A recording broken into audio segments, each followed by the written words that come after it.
Stove was removed from the metal. That's no one.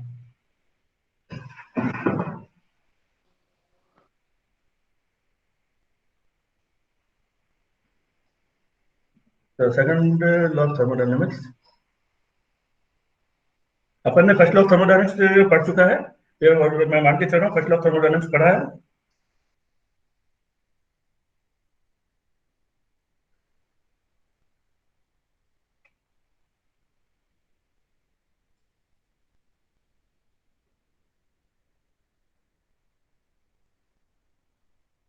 Yes, sir. Yeah, we studied the first law of thermodynamics.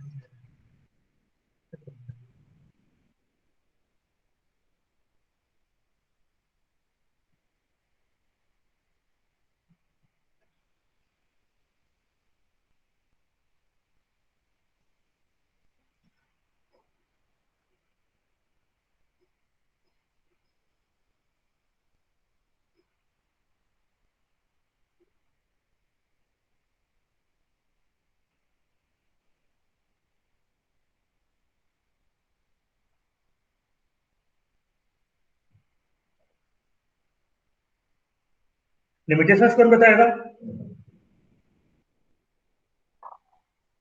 Limitations कौन बता सकता है? First law of thermodynamics के limitations क्या थे?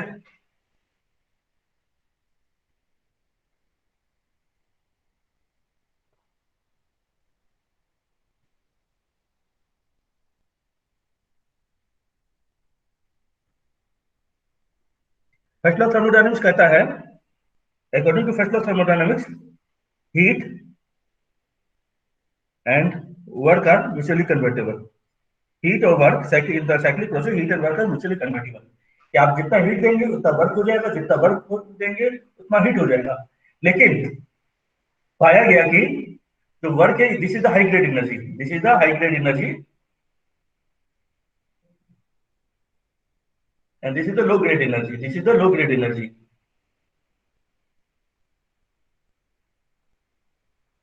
तो जितना हाई ग्रेड एनर्जी से लो ग्रेड एनर्जी 100% पॉसिबल है, it is 100% possible.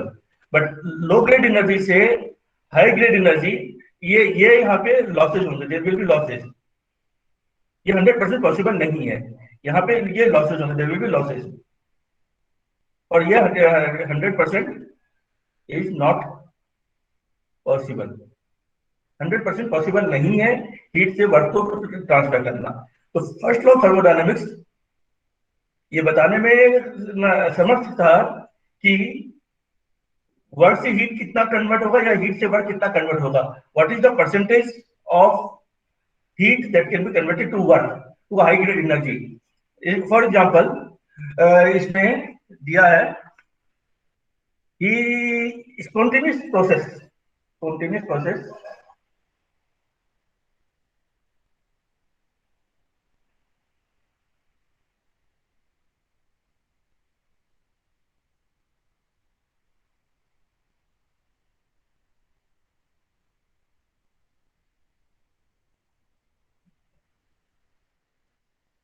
spontaneous processes।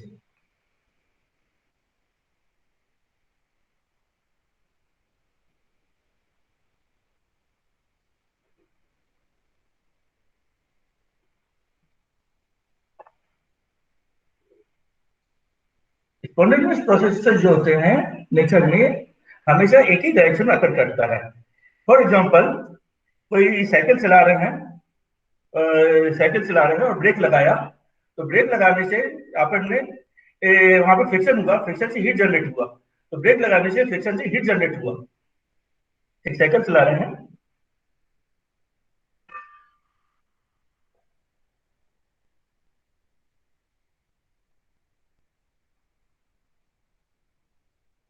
Cycle है, अपन ने यहाँ पे ब्रेक लगाया, ब्रेक लगाने से यहाँ हीट जनरेट हुआ। तो मतलब इसमें क्या हुआ कि मैकेनिकल एनर्जी एनर्जी इससे फ्रिक्शन के कारण कन्वर्टेड इनटू थर्मल एनर्जी। तो क्या कि हम वापस हीट देते हैं। यहाँ पे अगर हम हीट सप्लाई करते हैं, if we supply heat, if we supply heat, तो क्या साइकिल वापस चलने लगेगी? Because it is spontaneous process. Spontaneous process जो होता है वो वन डायरेक्शन में अकर करता है, तो वैसा नहीं होगा। तो कितना क्या कन्वर्ट होगा, ये कितना नहीं होगा, ये चीज नहीं बताता।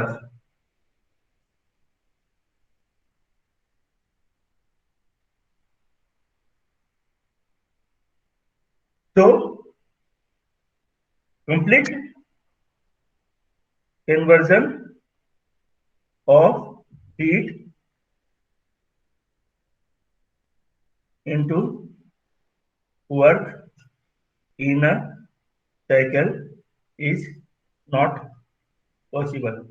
इसके कुछ एग्जांपल्स मैंने शायद यूट्यूब पे डाले हैं, चाहे तो उसको देख सकते हैं।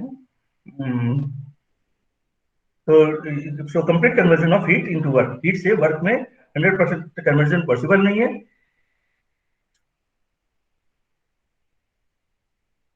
सो heat and work are not completely interchangeable forms of energy। तो हीट और वर्क जो है completely interchangeable forms of energy नहीं है। बस यही चीज के का चक्कर में सेकंड लॉ ऑफ थर्मोडायनेमिक्स आया। जब वर्क को हीट में कन्वर्ट करते हैं तो पूरा मिलता है, बट जब हीट को कन्वर्ट करते हैं वर्क में तो वो पूरा नहीं मिलता है। इसको अपन सिंबॉलिकली ऐसे समझा सकते हैं,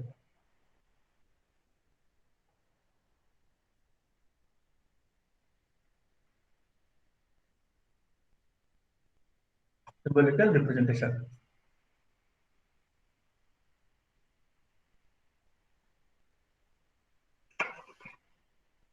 सो यहाँ पे एक डेफिनेशन देते हैं।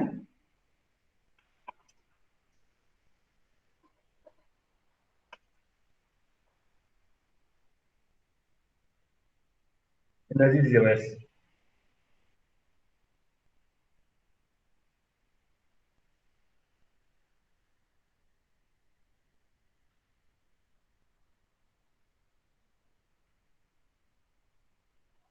Energy reservoirs.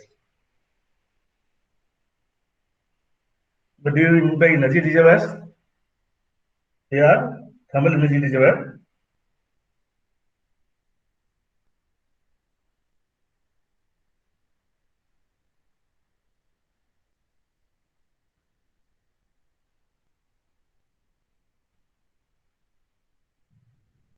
इसको थर्मल एनर्जी रिजर्वायर होता है, जैसे टीईआर शॉर्ट में लिख सकते हैं, टीईआर थर्मल एनर्जी रिजर्वायर, इसको शॉर्ट में लिख सकते हैं।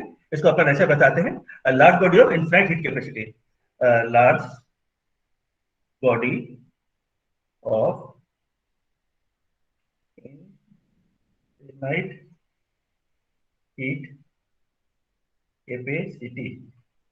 एक लार्ज बॉडी है इनफाइनाइट हीट कैपेसिटी की, उस तरह से अपन इसको डिफाइन कर सकते हैं। We can define it as the large body of infinite heat capacity, जो कहेंगे थर्मल एनर्जी रिजर्वायर्स।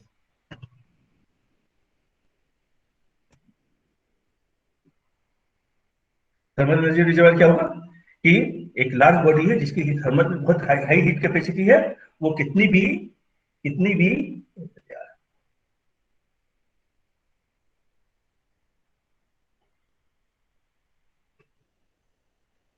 इसमें से कितनी भी हीट आप दे दीजिए, ये कितनी भी हीट ले लीजिए जैसा भी चाहे, but the it will not change, इसकी ये चेंज नहीं होगा।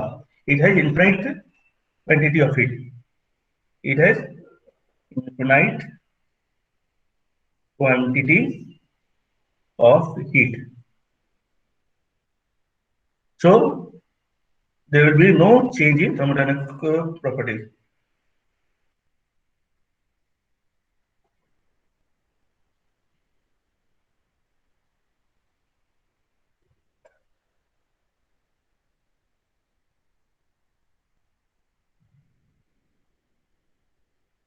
इनफाइनाइट कैपेसिटी की कोई बॉडी है, जिसमें कि बहुत ज्यादा हीट है और वो कितनी भी हीट दे सकता है, कितनी भी हीट ले सकता है।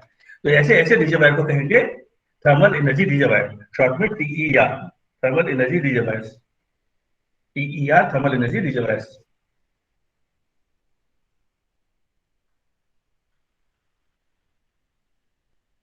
सिमिलरली एक और टर्म है, एक और टर्म आता है mechanical energy reservoir, mechanical energy reservoir, ये दूसरा टर्म होता है mechanical energy reservoir. Again it is a body, it is a body enclosed by an adiabatic। adiabatic क्या होता है?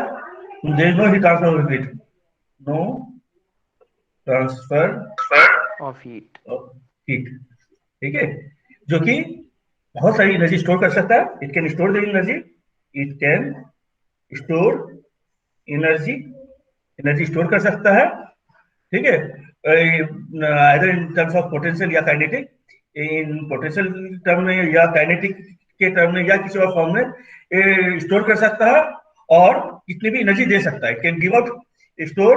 इसमें बहुत मतलब हाई टाइप की एनर्जी है, ये कितनी भी एनर्जी दे सकता है या ले सकता है, ये दोनों चीजें कर सकता है। मतलब एक बहुत बड़ी ऑब्जेक्ट तो मैकेनिकल एनर्जी रिजर्वायर है, जहाँ हम कितनी भी एनर्जी चाहते हैं ले सकते हैं, कितनी भी एनर्जी चाहे दे सकते हैं। इसकी थर्मोडायनेमिक प्रॉपर्टी, जैसे उसकी थर्मोडायनेमिक प्रॉपर्टी चेंज नहीं हो रही थी, इसकी भी थर्मोडायनेमिक प्रॉपर्टी चेंज नहीं होगी, और ये स्पाइसी स्टैटिक स्टेट में रहेगा, इसमें कोई भी चेंजेस नहीं आएगा, उसी स्टेट में रहेगा। तो उसको कहते हैं मैकेनिकल एनर्जी रिजर्वायर, ठीक है। File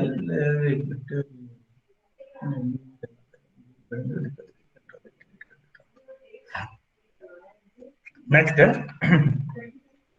statements.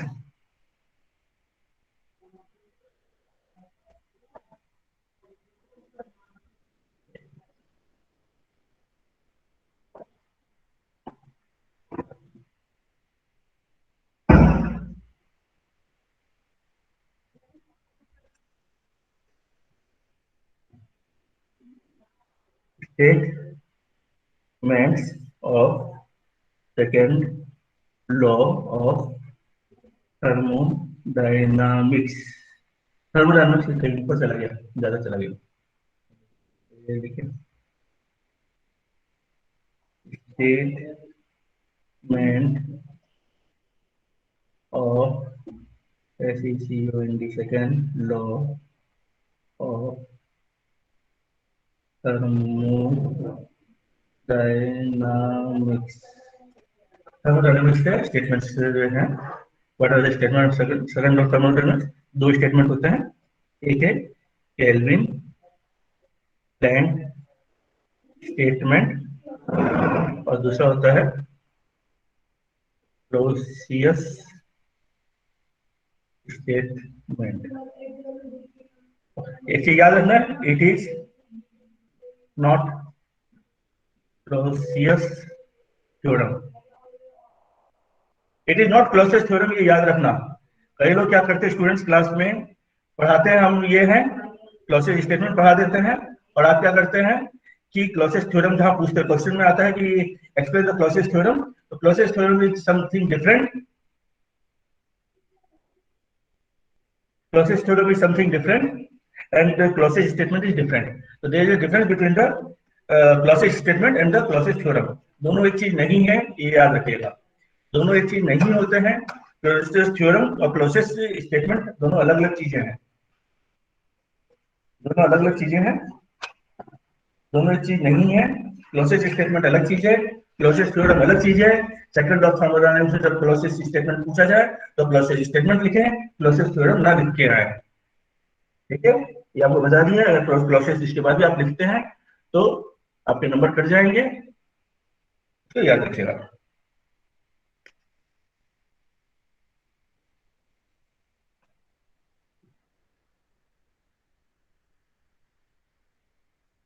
तो coming back to Kelvin Planck's statement,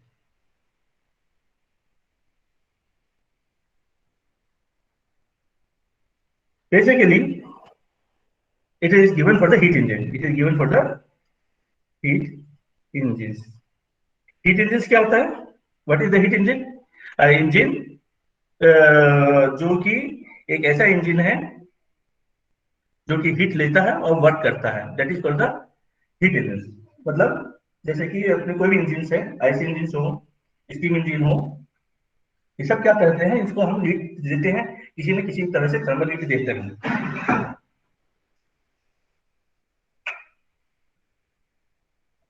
तो heat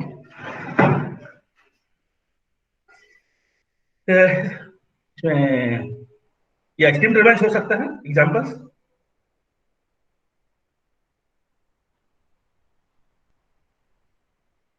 IC engine,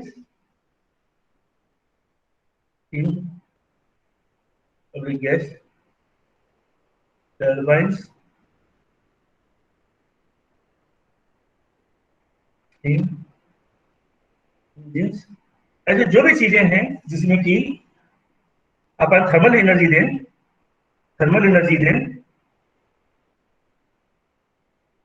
is converted to mechanical energy. Thermal energy mechanical energy में कन्वर्ट होता है। तो इसको इस तरह से बनाते हैं, we are having a thermal energy reservoir, that is the source at temperature T1। Temperature T1 पे एक कोई सोर्स है, एक थर्मल एनर्जी रिजर्वायर है। थर्मल एनर्जी रिजर्वायर एक बड़ा रिजर्वायर है जिसका कि टेम्परेचर चेंज नहीं होगा, थर्मोडायनामिक प्रॉपर्टी चेंज नहीं होगा, इसे कितनी हीट ली जा सकती है और कितनी हीट दी जा सकती है। यहाँ से ये अपना हीट लेगा, यहाँ से हीट लेगा, एक ये इंजन है, this is the heat engine,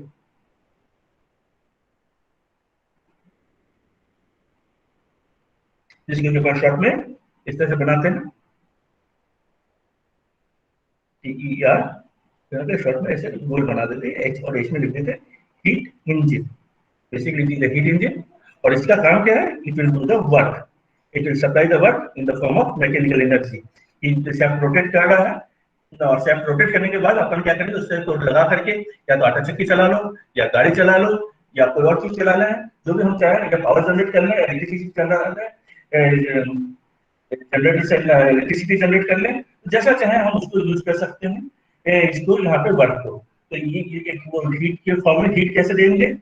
कोई फ्यूल जलाया तो फ्यूल से हीट मिल गई, कोई भी फ्यूल जला सकते हैं, कोयला जलाओ, ऑयल जलाओ, सॉलिड लिक्विड गैस फॉर्म में अलग कैसे हैं। अब कोई भी थर्मल या सोलर एनर्जी दे दीजिए, वो भी अगर आप दे सकते हैं कॉन्सेंट्रेटेड, तो सोलर एनर्जी दे दीजिए। तो यहाँ हीट इंजन है, वो हीट इंजन उस चीज से हीट लेगा, हीट लेकर के प्रोसेस करेगा, प्रोसेस करके उसको वर्क में कन्वर्ट करेगा। तो ये हीट इंजन की साइकिल भी अपन समझ सकते हैं, आईसी इंजन जैसे पढ़ रखा है आपने, स्टीम टरबाइन गैस टरबाइन पढ़ेंगे। तो ये कोई हीट इंजन है जो कि हीट लेगा और वो वर्क कन्वर्ट करेगा। तो सेकंड लॉ ऑफ थर्मोडायनामिक्स क्या कहता है? What second law of thermodynamics states that it is impossible, मतलब ये these are the negative statement, it is a negative statement,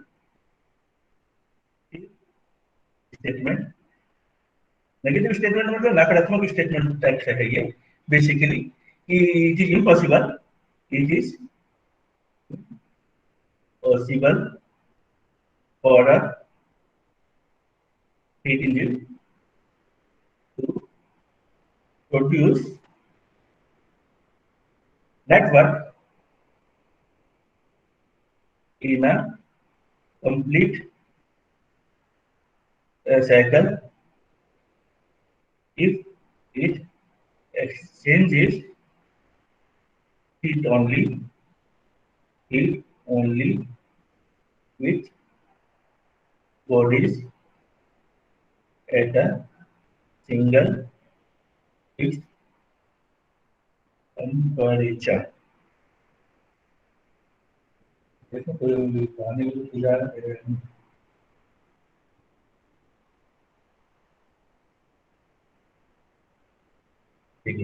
it is impossible for a heat engine to produce net work in a complete cycle if it exchanges heat only with bodies at a single fixed temperature।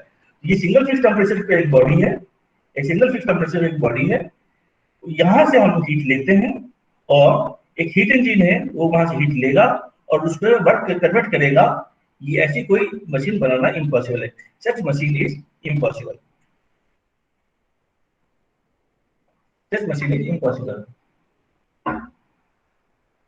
ऐसी कोई machine नहीं हो सकती।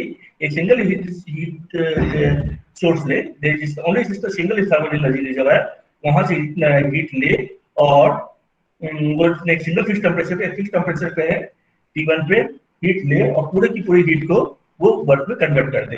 मतलब 100% conversion is not possible. 100% conversion is not possible. 100% conversion possible नहीं है। ठीक है, तो क्या होगा, part of the heat has to be rejected to another heat thermal energy reservoir. एक दूसरा थर्मल एनर्जी रिजर्वायर जिसका कि temperature T2 is less than temperature T1। इसका T1 है, सोर्स है और ये सिंक है, तो कुछ पार्ट ऑफ एनर्जी यहां से हीट लेगा, तो कुछ पार्ट ऑफ एनर्जी ये देगा और W अमाउंट ऑफ वर्क करेगा। This will be equal to Q1 minus Q2। ये जो है केल्विन प्लैंक स्टेटमेंट ये कहता है कि ऐसी, ये नेगेटिव स्टेटमेंट है। क्या होगा उसका मतलब ये है, ठीक है, there should be more than one thermal energy reserve, इसका ये मतलब होगा। इसमें ये नेगेटिव स्टेटमेंट है, ऐसा नहीं होगा। जो स्टेटमेंट देता है वो ये तो देता है कि ऐसा संभव नहीं है कि एक थर्मल एनर्जी वाला से हीट ले, हीट इंजन और वर्क करे। ये एक नेगेटिव स्टेटमेंट टाइप से देता है, ये नहीं कहता कि आगे क्या होना है। तो बेसिकली इसका ये मतलब निकलता है, इसे अर्थ ये निकालता है, तात्पर्य ये निकालता है कि there should be two thermal energy reservoirs, दो थर्मल एनर्जी रिजर्वायर्स होने चाहिए। एक का टेम्परेचर T1 है, एक का टेम्परेचर T2 है। जो हायर टेम्परेचर उसको सोर्स कहेंगे, जो लोअर टेम्परेचर उसको सिंक कहेंगे। तो एक हायर टेम्परेचर से वो हीट लेगा और लोअर टेम्परेचर पे हीट देगा और W अमाउंट ऑफ वर्क करेगा। ठीक है, तो at least there should be two thermal energy reservoirs. There can be multiple energy reservoirs, मतलब मल्टीपल भी हो सकते हैं, there can be multiple, there can be two or more thermal energy reservoirs at different temperatures। Different temperature में अलग अलग तरह के mechanical energy reservoirs, thermal energy reservoirs हो सकते हैं, जो कि हीट ले और दे, आदान प्रदान करे और उसमें कुछ अमाउंट ऑफ वर्क करे। तो क्या होगा, किस तरह से होगा, इस पे ये मेटल करेंगे तो अपन और इसके बारे में डिटेल में समझेंगे। तो जो ये स्टेटमेंट है, स्टेटमेंट सिर्फ इतना कहता है कि ऐसा नहीं हो सकता कि एक सिंगल थर्मल एनर्जी रिजर्वायर से काम करे और वर्क करे। इसको अपन इस फॉर्मूले के रूप में इस तरह से लिख सकते हैं, फॉर्मूले के रूप में लिख सकते हैं Q2 is equal to 0 if Q2 is equal to 0, W net या output will be equal to Q1 और efficiency is equal to 100% is not possible।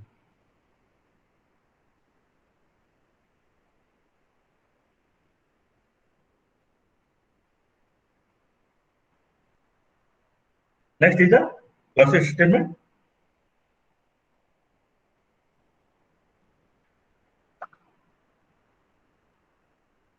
process statement मेरे को दूसरा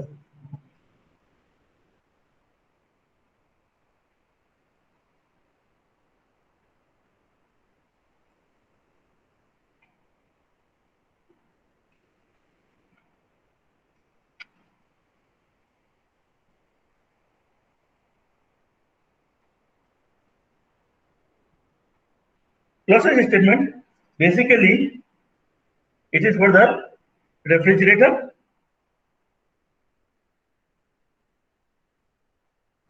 and heat pump के लिए दिया जाता है। It is given for the refrigerator and the heat pump। process statement basically refrigerator या heat pump के लिए दिया जाता है। रेफ्रिजरेटर क्या होता है, रेफ्रिजरेटर और हीट पंप क्या होता है, इसमें क्या होता है कि जो सिस्टम होता है रेफ्रिजरेटर या हीट पंप, इसमें जो सिस्टम होता है वो लो टेम्परेचर बॉडी से हीट लेता है। It takes the heat from the low temperature body, एक लो टेम्परेचर बॉडी से हीट लेता है, ठीक है, और W amount of work इसमें सप्लाई करते हैं, we supply the W amount of work, then it gives the heat to the source. यहां से हीट लेगा, यहां पे हीट देगा और W amount of work supply करना पड़ेगा. Such system are called the refrigerator और हीट पंप. बहुत डिटेल में समझते हैं कि रेफ्रिजरेटर और हीट पंप में अंतर क्या है.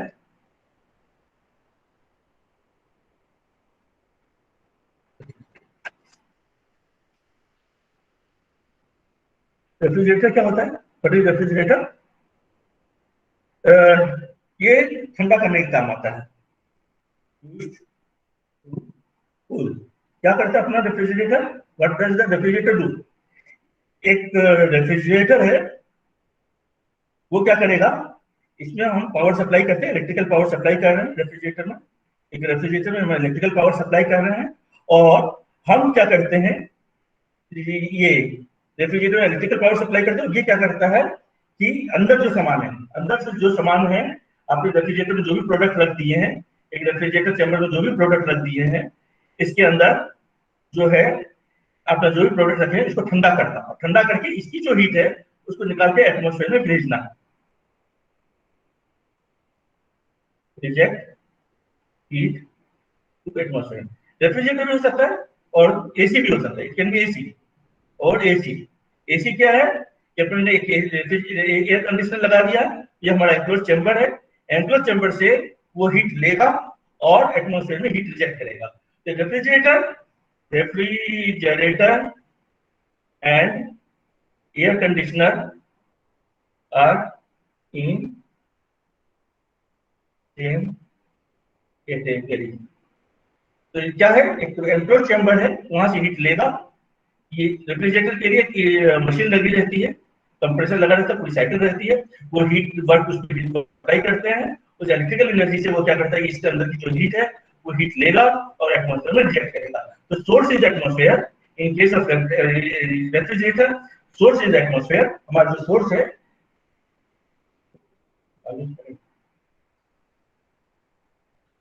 तो in case of refrigerator,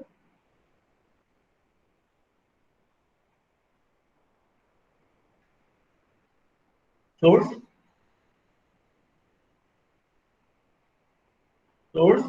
is atmosphere and sink is our cabin where heat concentrate.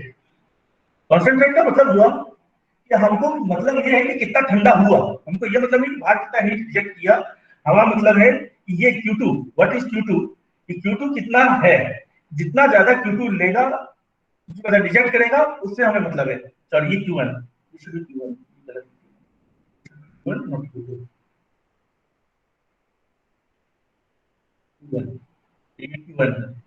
तो Q2 कितना है इस पे फोकस होता है. सो इसकी जो एफिशिएंसी है, कोएफिशिएंट ऑफ परफॉर्मेंस बताते हैं. Coefficient of performance COP of the refrigerator, इसको डिफाइन इस तरह से करते हैं.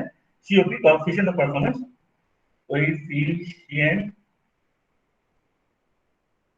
Of performance COP of refrigerator. क्या किया उसने, Q2 amount of heat reject किया on supplying of W amount of work. W amount of work के देने पे वो Q2 amount of heat reject कर रहा है. This is called the coefficient of performance. और obviously Q2 is equal upon Q1 minus, ये है यहाँ पे Q1 equal to W plus W is equal to Q1 minus, यहाँ लिख सकते हैं Q2 upon Q1 minus. So this is the coefficient of performance for the refrigerator. ये होता है coefficient of performance रेफ्रिजरेटर के लिए. ठीक है. तो एक रेफ्रिजरेटर ऐसी यूनिट है, एक ऐसी यूनिट है जो कि जिसमें वर्क सप्लाई करते हैं. We supply the work over here. हम वर्क सप्लाई करते हैं. ये क्या करता है कि यहाँ से हीट लेता है केबिन से या आपका रेफ्रिजरेटर चैम्बर हो सकता है, या आपका रूम हो सकता है, ऑफिस हो सकता है, वहां से हीट लेकर के एटमॉस्फेयर में रिजेक्ट करता है। तो source is atmosphere, this is thermal energy reservoir. ये जो है तो थर्मल एनर्जी रिजर्वायर जो है वो आपका केबिन या वो स्पेस है जहां से वो हीट लेता है, और सोर्स जो है एटमॉस्फेयर है जहां हीट रिजेक्ट करता है। On the other hand the heat pump, heat pump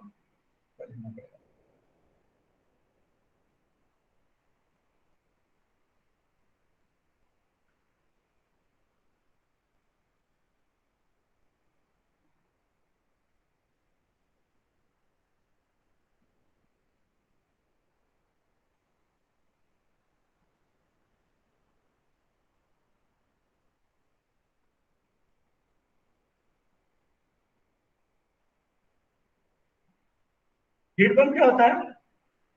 Here is the source at T1. This is the heat pump, and this is the sink. यहाँ से Q2 amount of heat लेना है, यही Q1 amount of heat देना है, and you are supplying the W amount of work. ठीक है? Heat pump क्या होता है? इसमें भी यही चीज है, लेकिन थोड़ा अंतर है। इसमें क्या है, हम ठंडे में यूज करते हैं इन कोल्ड डेज और विंटर सीजन, जहां हम गर्म करने का काम करते हैं।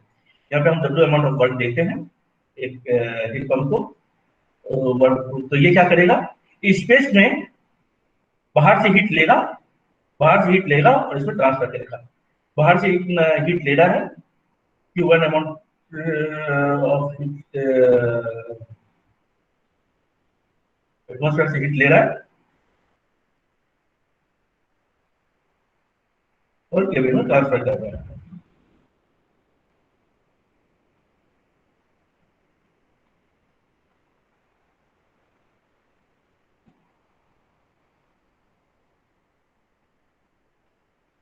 क्या क्या बाहर से हीट लिया और इसमें ट्रांसफर किया एटमॉस्फेयर से, मतलब atmosphere, think is the atmosphere, this is the atmosphere,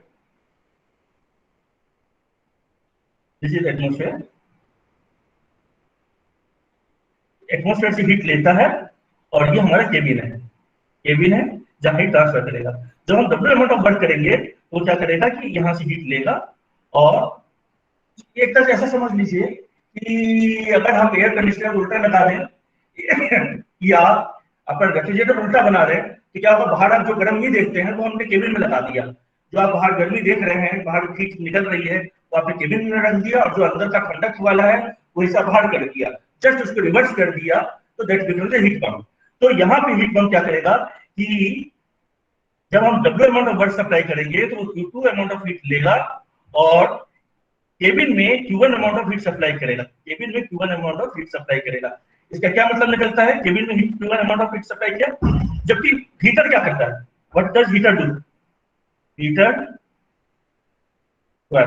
heater का क्या काम होता है, वो W अमाउंट ऑफ हीट लेगा और ये केबिन को, जो अपन रूम हीटर लगाते हैं, रूम हीटर, वो कन्वर्ट करेगा Q अमाउंट में। मतलब हमने हीट वर्क तो W दिया, उसमें W अमाउंट ऑफ वर्क दिया, 2 किलोवाट का अगर हमने हीटर लगाया है तो वो 2 किलोवाट की ही एनर्जी जनरेट करेगा, उतना ही हीट हमें मिलेगा in case of heater. But in case of heat pump, in case of heat pump क्या होगा, अगर हम W अमाउंट ऑफ हीट देंगे तो ये क्या करेगा, वहां पे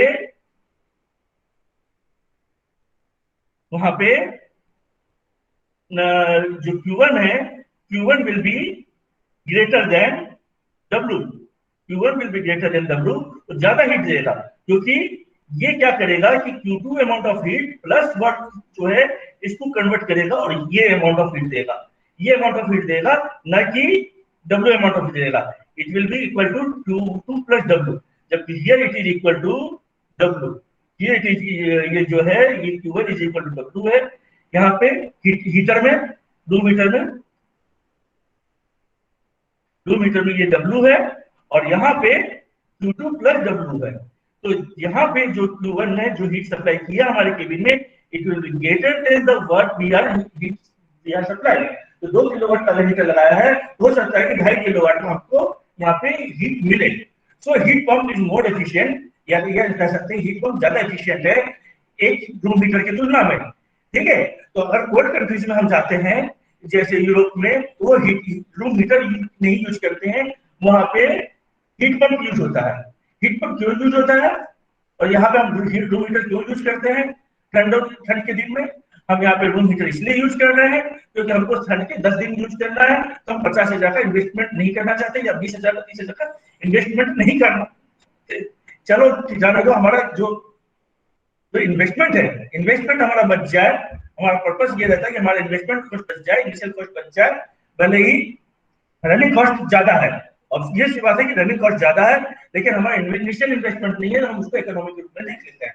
जबकि कोल्ड कंट्री में जहाँ पे 3 महीना 4 महीना 5 महीना चलाना पड़ता है वहां पे, तो वहां पे लोग प्रेफर करते हैं हीट पंप, क्योंकि वहां पे इकोनॉमी तभी आएगी कि आपका फिक्स कॉस्ट भी रिकवर हो जाएगा, फिक्स कॉस्ट रिकवर हो जाएगा, और आप बेनिफिट में रहेंगे अगर आप हीट पंप लगाते हैं। तो कोल्ड कंट्रीज में हीट पंप यूज करते हैं क्योंकि वहां पे डब्ल्यू अमाउंट ऑफ वर्क देने पे क्यूबल अमाउंट ऑफ हीट सप्लाई करेगा, जो कि ज्यादा है वर्क से। जबकि हमारे यहाँ पे हीटर हम इसलिए यूज करते हैं क्योंकि हमको 4 दिन 5 दिन 10 दिन ऐसे यूज करना रहता है, तो हम फिक्स कॉस्ट नहीं करके रनिंग कॉस्ट ज्यादा कर लेते हैं। यहाँ पे ये रनिंग कॉस्ट को बचाते हैं, और जिससे कि फिक्स कॉस्ट उसकी रिकवरी हो जाती है। तो यहाँ पे सीओपी, इधर हम जो सीओपी की बात करते हैं, यहाँ पे COP will be equal to COP of heat pump. COP of the heat pump will be equal to, focus हो रहा है Q1 पे, या फोकसिंग ऑन Q1, कितना हीट सप्लाई हुआ केबिन में, कितना हीट सप्लाई हुआ केबिन में on doing W amount of work. So the heat pump will, यहाँ पे जो सीओपी होगा हीट पंप का, that will be Q1 upon W। जबकि रेफ्रिजरेटर में क्या था, इट वाज फॉर द, जबकि रेफ्रिजरेटर का था it is Q2 upon W, Q2 upon W. So we can make a relationship between COP of the heat pump and COP of the refrigerator. ठीक है, यहाँ पे W क्या है, W is equal to Q1 minus Q2 है, यहाँ पे भी Q1 माइनस Q2 है। So we can establish a relation between the refrigerator and the heat pump. So we can write a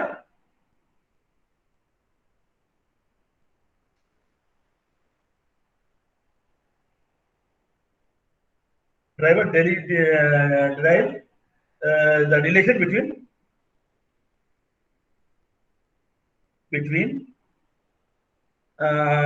COP of the refrigerator and COP of the heat pump। इनके बीच में हम relation define कर सकते हैं, COP of the heat pump और COP of the refrigerator, इनके बीच relation बना सकते हैं। तो ये होता है Q1 upon COP of the heat pump is equal to Q1 upon Q1 minus Q2। ठीक है, दैट इज इक्वल टू +1 कर दें और -1 कर दें।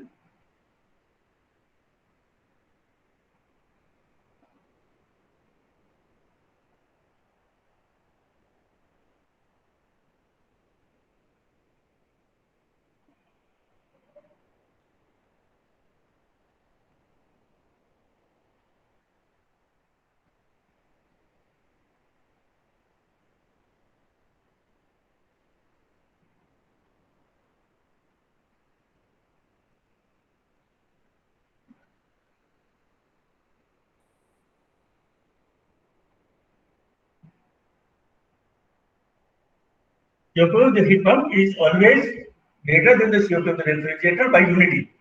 COP of heat pump is greater than COP of refrigerator by unity.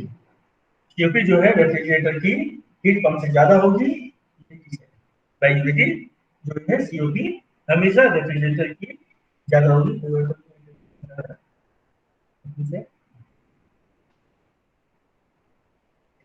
तो COP जो है हीट पंप की हमेशा ज्यादा होगी COP of the refrigerator by unity.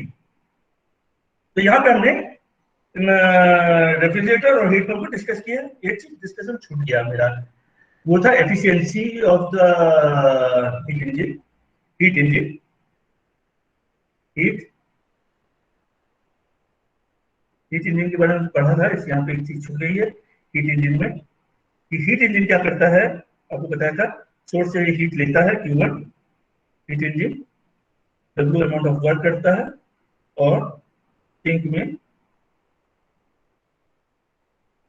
Heat reject कर देता है, ठीक है। तो यहाँ पे efficiency of the heat engine is defined as, अपना काम क्या है, W amount of work output है और Q1 amount of heat supplied है। तो the efficiency of the heat engine is what is the work done upon heat supplied, that is equal to work done कितना हुआ, यहाँ पे अपन लिख सकते हैं Q1 is equal to W plus Q2.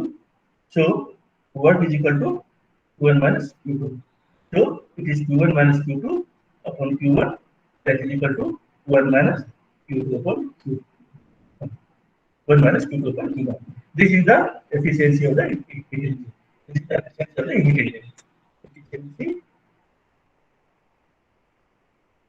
This is the efficiency of the heat engine. Heat engine की efficiency इस तरह से निकालते हैं।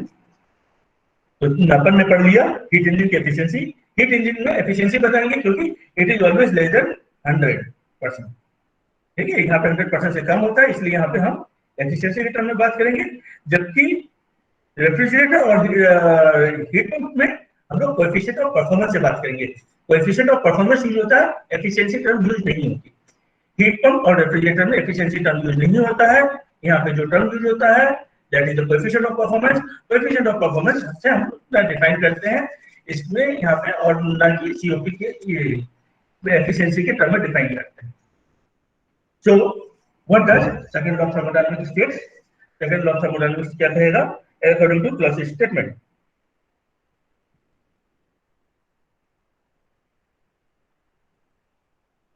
अगेन मैं आपको क्लियर कर देता हूं, it is not a Clausius theorem, it is not a Clausius theorem, Clausius statement है। क्लॉसियस स्टेटमेंट आए तो क्लॉसियस स्टेटमेंट में ये लिखेंगे, ये क्लॉसियस थ्योरम नहीं है। क्लॉसियस थ्योरम अलग है जो कि हम लोग एंट्रोपी के चैप्टर में पढ़ेंगे। So it is impossible, again it is a negative statement, again it is a negative statement, and what does it states that it is impossible to construct a device which operating in a cycle to produce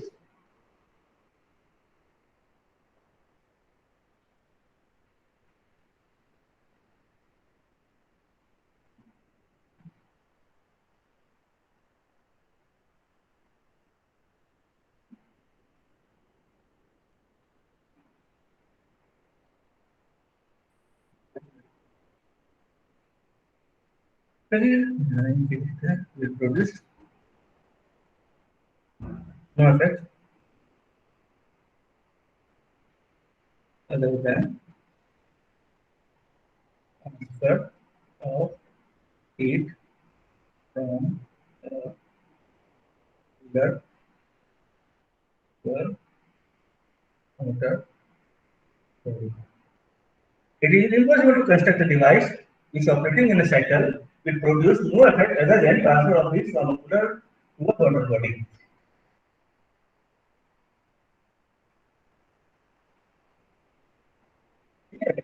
मतलब ये हुआ, ये learning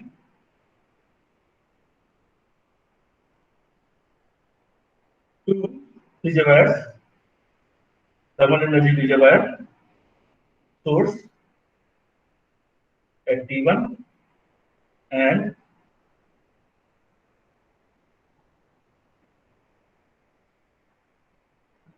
we are in the refrigerator or the heat pump or pump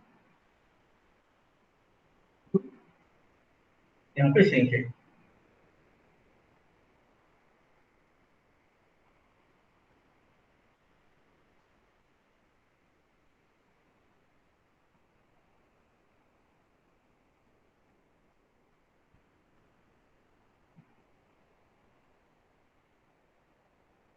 is the sink at T2 thermal energy reservoir.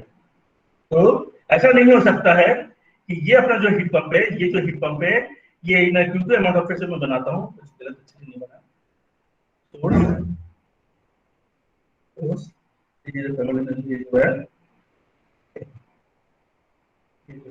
हो गया heat pump है और sink है,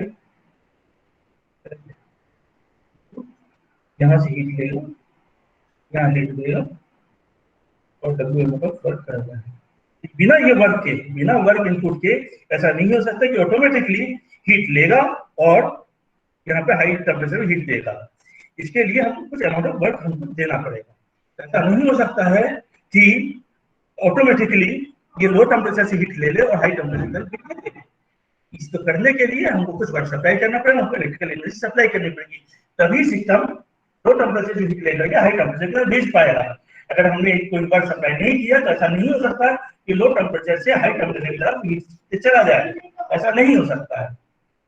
तो ये एक नेगेटिव स्टेटमेंट है, बस बोलता है कि दो थर्मल एनर्जी रिजर्वायर है, तो एक जो thermal energy reservoir lower temperature पे है वहां से हीट ले और higher temperature thermal energy reservoir पे हीट भेजे automatically without any work.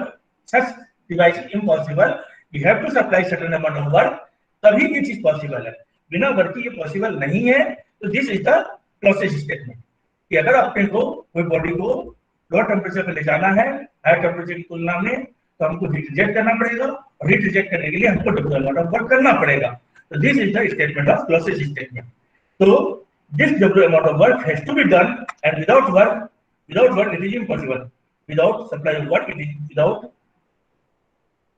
supply of work, it is possible. और next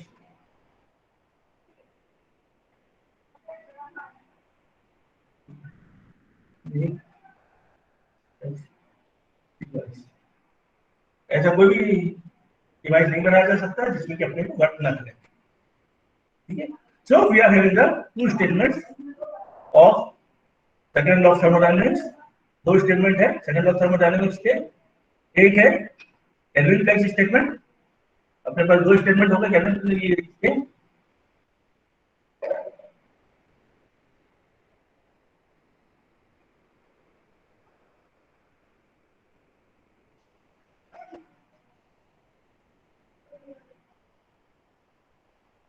So we are having the two statement. कैसे चल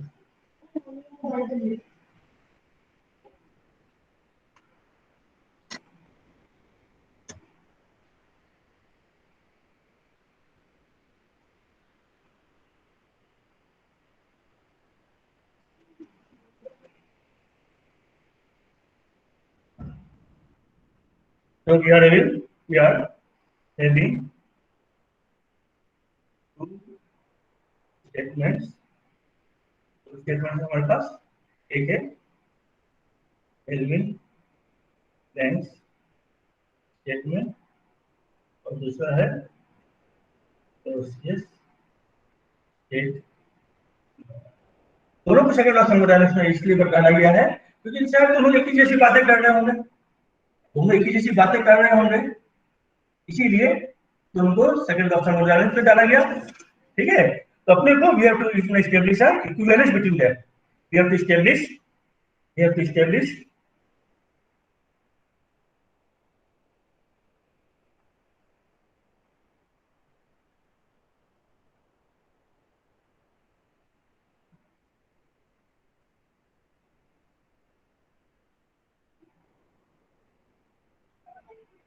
हमको यहाँ इन दोनों के बीच में इक्विवेलेंस एस्टैब्लिश करना है कि दोनों ही एक ही जैसी बातें कर रहे हैं।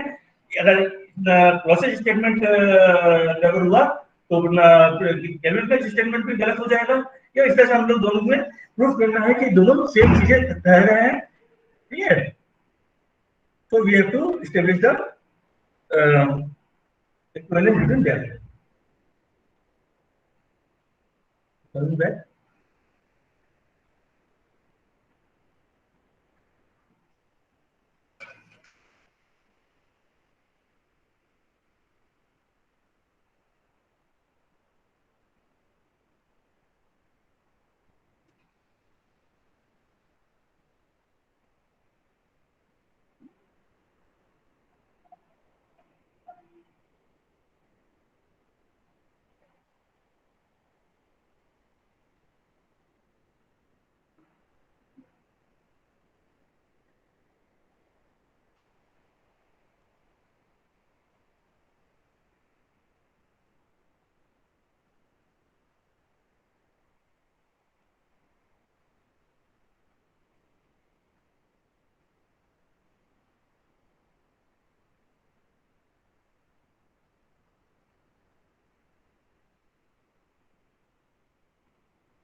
अगर हम मान लेते हैं स्टेटमेंट गलत है, और ऐसा पॉसिबल है कि एक थर्मल एनर्जी रिजर्वायर है, this is the thermal energy reservoir,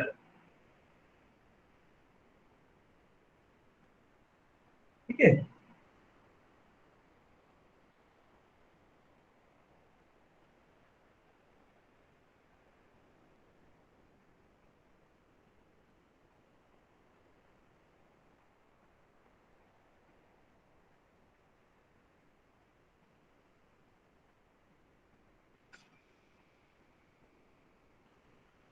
ऐसा पॉसिबल है, लेट अस से ऐसा कोई पॉसिबल है, टुकड़ा बना लेते हैं। ऐसा पॉसिबल है एक रेफ्रिजरेटर है जिसमें हम कोई भी वर्क नहीं कर रहे हैं, if W is equal to 0, अगर हम 0 अमाउंट ऑफ वर्क कर रहे हैं तो ये क्या करेगा कि यहाँ से Q1 अमाउंट ऑफ हीट लेगा और हाई टेम्परेचर पे Q1 अमाउंट ऑफ हीट दे देगा। ऐसा तो पॉसिबल है, मान लीजिए। तो क्या होगा कि चूंकि ये हाई टेम्परेचर पे है, T1 is higher than T2, so according to Kelvin Planck statement यहाँ से हम Q1 अमाउंट ऑफ हीट ले सकते हैं। We can take the Q1 amount of heat, एक हीट इंजन चलाएंगे, और Q2 अमाउंट ऑफ हीट यहाँ पे कुछ हीट हम रिजेक्ट करेंगे। यहाँ पे क्या है Q1, ये this will be also Q1, ये Q1 के बराबर ही होगा क्योंकि Q1 अमाउंट ऑफ हीट लेते हैं, Q1 अमाउंट ऑफ हीट हम यहाँ दे देते हैं और वर्क 0 है, तो Q1 एंड Q1 दोनों इक्वल है, तो यहाँ से हम Q1 अमाउंट ऑफ हीट लेते हैं और पूरी की पूरी हीट हम यहाँ पे सोर्स में दे देते हैं, हम पूरी की पूरी हीट सोर्स में दे देते हैं, पूरी की पूरी हीट सोर्स में दे देते हैं।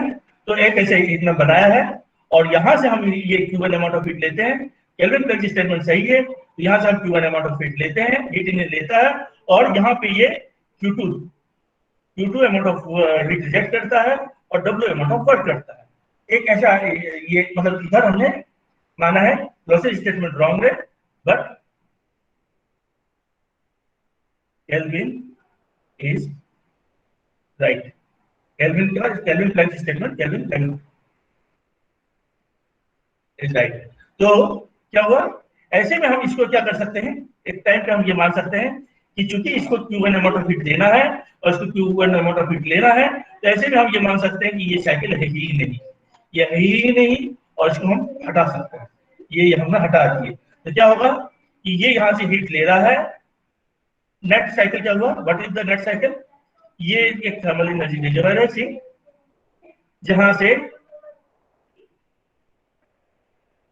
एक रेफ्रिजरेटर और एक इंजन वर्क कर रहे हैं, ये दोनों वर्क कर रहे हैं, यहाँ से जो हीट है वो वापस इसी में चली गई और ये इसमें Q2 अमाउंट दे रहा है, Q1 अमाउंट ऑफ हीट ले रहा है, Q2 अमाउंट ऑफ हीट दे रहा है, मतलब there is thermal one thermal energy reservoir, there is only one heat source, one heat source, एक ही हीट सोर्स है जिससे कि वो हीट एक्सचेंज कर रहा है और यहाँ पे ये W अमाउंट ऑफ वर्क कर रहा है, and it is doing the W amount of work, it exchanging the heat from one single energy thermal reservoir. इसका इक्विवेलेंट डायग्राम हम इस तरह बना सकते हैं, इसका इक्विवेलेंट डायग्राम ये बना सकते हैं, एक सिंगल थर्मल एनर्जी रिजर्वायर है जिसे वो हीट ले रहा है, दे रहा है, हीट एक्सचेंज कर रहा है and doing net amount of work, यहाँ पे जो नेट अमाउंट ऑफ वर्क है वो W amount of net work है, तो W अमाउंट ऑफ वर्क कर रहा है, तो ये केल्विन प्लैंक स्टेटमेंट भी यहाँ पे गलत बैठ जाता है, ठीक है। अगर हम क्लोसेस्ट स्टेटमेंट को गलत बताते हैं तो यहाँ पे केल्विन स्टेटमेंट भी गलत साबित हो जाता है, ठीक है। So it violates the Kelvin Planck statement which is wrong, ठीक है। तो ये उसको केल्विन प्लैंक स्टेटमेंट को वायलेट करता है। सेकंड अपन इसी तरह से करते हैं, what can we do again, we can consider the that Kelvin Planck statement, अभी अपन ने क्या माना था, क्लोसेस्ट स्टेटमेंट गलत है, अब अपन मानते हैं केल्विन प्लैंक स्टेटमेंट गलत है। We consider that Kelvin Planck statement, Kelvin is Kelvin Planck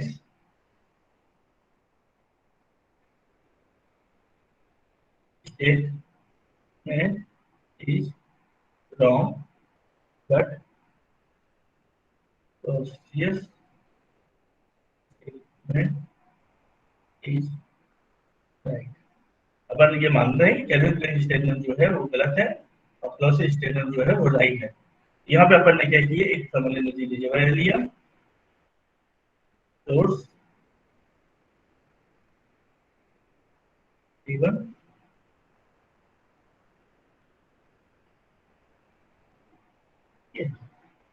लिया,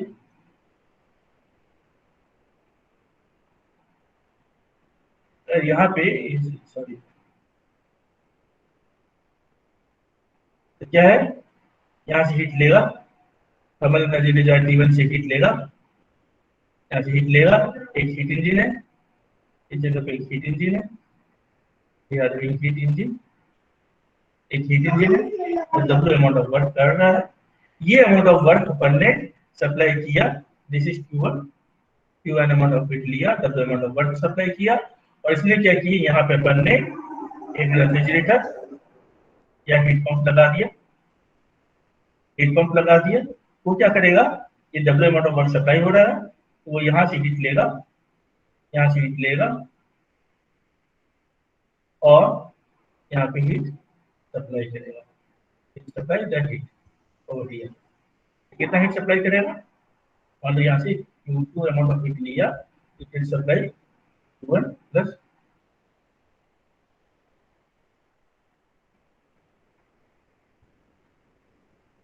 W amount of work supply करेगा, Q2 plus W amount of work supply करेगा, this is the amount of work that we supply, and this W is ठीक नहीं है ना, मैं छोड़ कर दूंगा,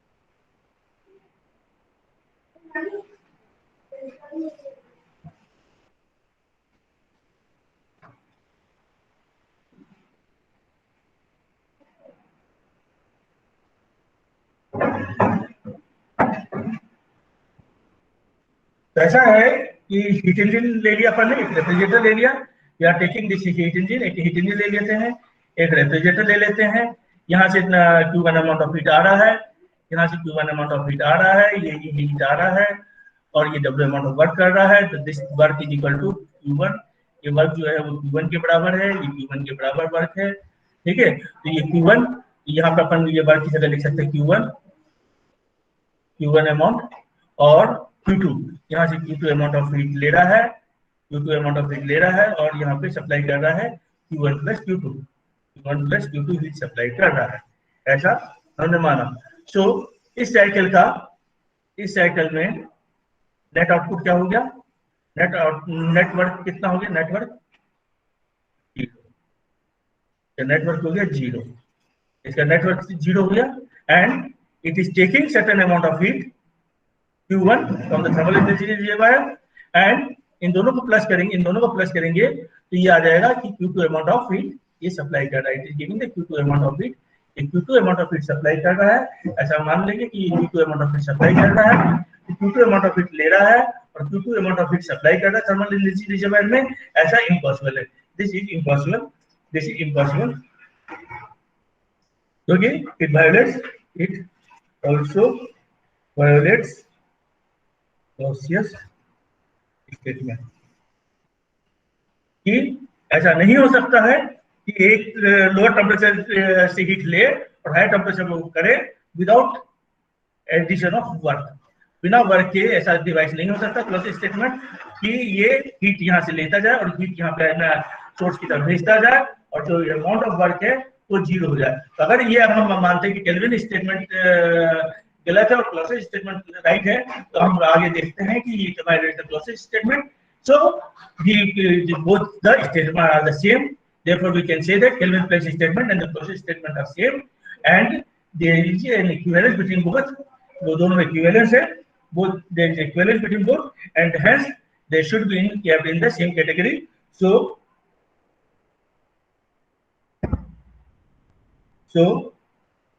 both statements are, दोनों ही स्टेटमेंट सेम चीज को बता रहे हैं ठीक है, बताने का तरीका अलग है, दोनों भी एक ही चीज को बता रहे हैं, इसलिए दोनों को एक ही कैटेगरी में रखा गया है।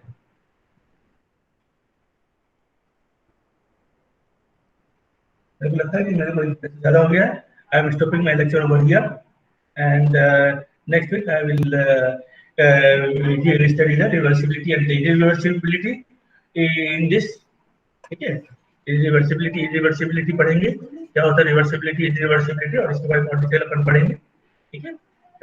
Thank you for listening and lecture over here.